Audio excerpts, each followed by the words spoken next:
మన ప్రభు అయిన యేసుక్రీస్తు నామములో మీ అందరికీ శుభములు తెలియజేయచ్చు ఉన్నాము. సామెతల గ్రంథము 12వ అధ్యాయము 15వ వచనము. జ్ఞానము గలవాడు ఆలోచన అంగీకరించును. ప్రియ దైవచనమా, బైబిల్ స్టడీలో భాగముగా నిర్గమకాండము 18వ అధ్యాయము 13వ వచనములో మోషే ప్రజలకు న్యాయము తీర్చుటకు ఉదయం మొదలుకొని సాయంకాలము వరకు మోషే ప్రజలకు చేసినదంతయు అతని మామ అయిన యిత్రో చూచి ఒక ఆలోచన చెప్తాడు. ప్రియ దైవచనమా, మోషే ఇశ్రాయేలీల సమాజమంతటికీ న్యాయము తీర్చగల జ్ఞానము కలిగిన వ్యక్తి. ఐగుప్తులోని సకల విద్యల యందు ప్రావీణ్యత గలవాడు. అయినను తాను జ్ఞానిననుకొని తన మామ ఆలోచనను త్రోసిపుచ్చలేదు, అంగీకరించాడు.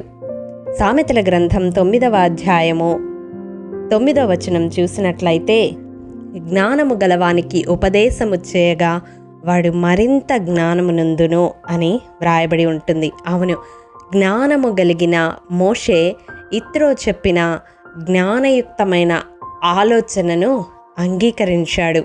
తత్ఫలితంగా అనేక దేశాలు ఇప్పుడు ఈ న్యాయ విధానాన్ని పాటించడం మనం గమనిస్తూ ఉన్నాము. అత్యున్నత న్యాయస్థానము నుండి క్రింది స్థాయి న్యాయస్థానం వరకు ఆయా దశలలో ప్రజలకు న్యాయము తీరుస్తూ ఉన్నాయి. అనేక దేశాల రాజ్యాంగాలు ఈ రీతిగా న్యాయ శాఖను రూపొందించాయి.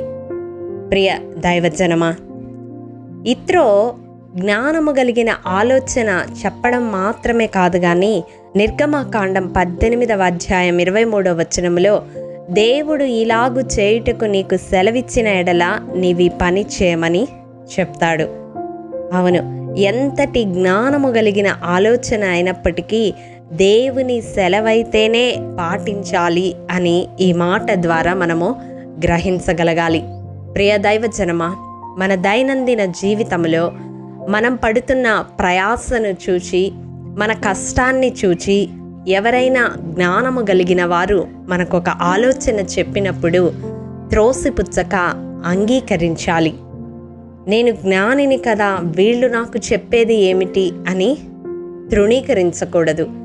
అది జ్ఞానయుక్తమైన ఆలోచన అయితే తప్పక అంగీకరించాలి. ఆ అంగీకరించే ముందు అది దేవుని సెలవైనదో కాదో అని ఒక్కసారి కన్ఫర్మ్ చేసుకోవాలి. అదే కదా యిత్రో చెప్తూ ఉన్నాడు. ఎంతటి జ్ఞానయుక్తమైన ఆలోచన అయినప్పటికీ దేవుని సెలవు లేకపోతే అది వ్యర్థమైపోతుంది. ఆలోచన ఇతరులకు చెప్పేవారు కూడా ఈ మాట వారితో చెప్పడం అలవాటు చేసుకోవాలి. నా ఆలోచన సరి అయినదైనప్పటికీ దేవుని సెలవైతేనే నీవది పాటించు అని చెప్పగలగాలి. అవును, జ్ఞానమునకు ఆధారమైన అనంత జ్ఞాని అయిన దేవుని సెలవు లేనిదే ఎంతటి జ్ఞానయుక్తమైన ఆలోచన కూడా పనిచేయదు. ప్రియ దైవజనమా, ఇక్కడ మోషే యిత్రోల సంభాషణ మనము గమనించినట్లయితే జ్ఞానము కలిగిన వారి ఆలోచనను మనము త్రోసిపుచ్చకూడదు అని, అలాగే వారు ఎంతటి జ్ఞానులైనప్పటికీ వారు ఇచ్చిన ఆలోచన దేవుని సెలవైతేనే పాటించాలని గ్రహించాలి.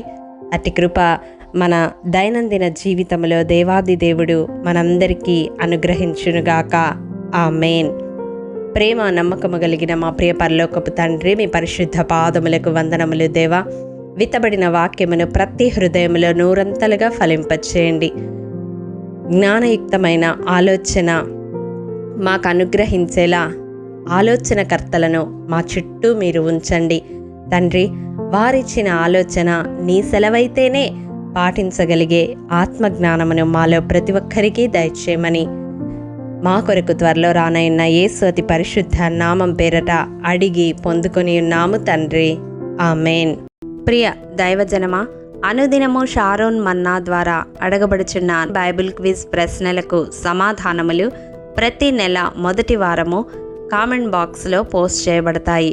కాబట్టి గమనించి మీకు తెలియని ప్రశ్నలకు సమాధానములు తెలుసుకొనగలరని ప్రభు పేరట మనవి చేయుచూ ఉన్నాము. ప్రియ దైవజనమా, ఈ దినం బైబిల్ క్విజ్ ప్రశ్న: తన పొలములో మంచి విత్తనము విత్తిన ఒక మనుష్యుని పోలి ఉన్నది ఏమిటి?